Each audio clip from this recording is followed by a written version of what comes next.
Isinagawa ngayong umaga sa PNP Main Conference Room, NHQ Building sa Camp Crame ang Commission on Audit Exit Briefing para sa calendar year 2025 na naglalayong patatagin pa ang ugnayan ng Philippine National Police at COA sa pagsusulong ng transparency at accountability sa serbisyo publiko.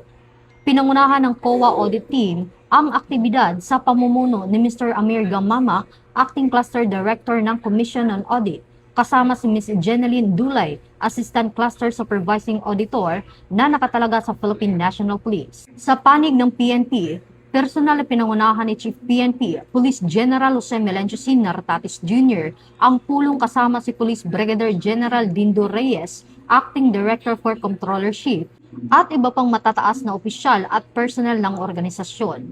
Tinalakay sa briefing ang mga resulta ng audit, obserbasyon, at rekomendasyon kaugnay sa financial na operational performance ng PNP para sa calendar year 2025. Layunin nitong matukoy ang mga aspeto na kailangan pang pagbutihin at tiyaking nasusunod ng mga umiiral na government accounting at auditing standards. Muling pinagtibay ng PNP ang kanilang pangako na tutugunan ang lahat ng natukoy na findings ng COA at patuloy na palalakasin ang internal controls at fiscal management system para sa mas epesyente at transparent na paggamit ng pondo ng bayan.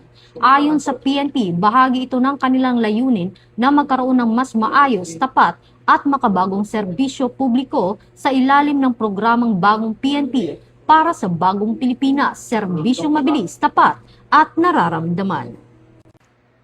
Mula dito sa Campo Crame, ako ang inyong PNN correspondent, Patrolwoman Resalie Umalay, nagbabalita para sa Police News Network, alagad ng batas, tagataguyod ng balitang pulis.